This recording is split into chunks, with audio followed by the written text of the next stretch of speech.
I was put on psych drugs when I was young, at 12 years old, and spent 22 years believing that I was profoundly broken and that those substances could somehow fix me. And it was after my second suicide attempt in my 30s where I was like, hey, I don't think that these drugs are working. A lot of people are very sick right now, and they're coming together and saying, hey, what's going on? I'm having all these random crazy symptoms. Oh, you're having that too? And they published a meta-analysis. And basically, this showed that 1 in 3 people that have taken antidepressants will experience withdrawal symptoms. So there's currently millions of people that are on antidepressants. And if you just put the math together, that's a lot of people walking around with these, quote, mystery illnesses. When I was able to finally detox off all of those drugs, it seemed for a while like I was okay, like it was better, and I was so grateful to get to live as my full self. But then I began having mystery illness. Like I got so dizzy walking down the street that I started getting seasick. I literally I was like car sick just trying to walk. When I got that diagnosis and he was like, yeah, you're losing your motor movements, your functions. It was like, okay, this isn't just like a baby problem. And when he gave me this diagnosis, I was like, oh my God, if that had gotten worse, I could have lost the ability to walk and talk. Almost every month, she's having dizziness, brain fog, these kind of alternating patterns of bloating. She's having vertigo. She'd collapse after trying to exercise. Interestingly, a lot of these actually correlate with what's been published in these studies. So in other words, common symptoms of the withdrawal syndrome.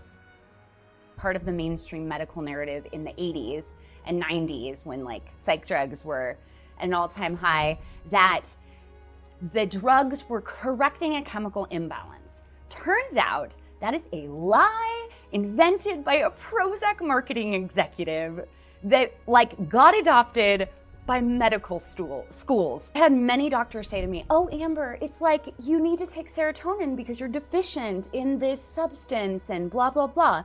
That's not true. That's not true at all. When you take these drugs, they reduce your brain function. Just like any other drug that you take for long term, it's going to have a major impact in terms of how the receptors, dopamine receptors, serotonin receptors, are actually firing and wiring on a daily basis. What has been really beautiful is that as I've gone through this journey, I've gotten to know Amber. I've gotten to reclaim who I am and my essence. And I've discovered that I'm not somebody who needs to get medicated away. I'm worth having around. It's been a lot of deep soul work, right? But also, I've had to learn to listen to my body. I've had to create an entirely new relationship with this physical vessel.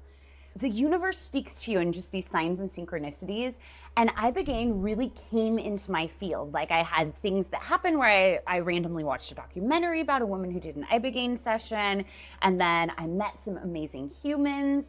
Christy from Casa Well was the person who guided me on my session, and then Dr. Greg was like, Amber, you should do this.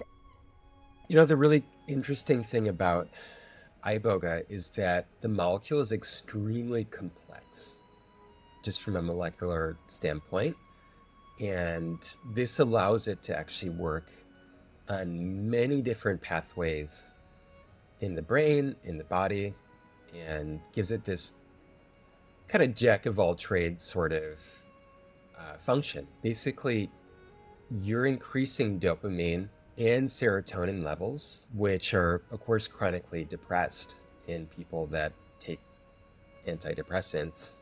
It's going to allow you to really focus and be with your shadows and all the stuff that's coming up. And it's also going to prevent you from checking out when this stuff comes up, which is the usual response. Since I've done the Ibogaine, honestly, my health has been so great. I feel like it has returned a vivacity, a life force, just this nectar that is my essence. It's like before, I was always sort of scraping the bottom of the cup, like, oh, I think I have enough, I can do it.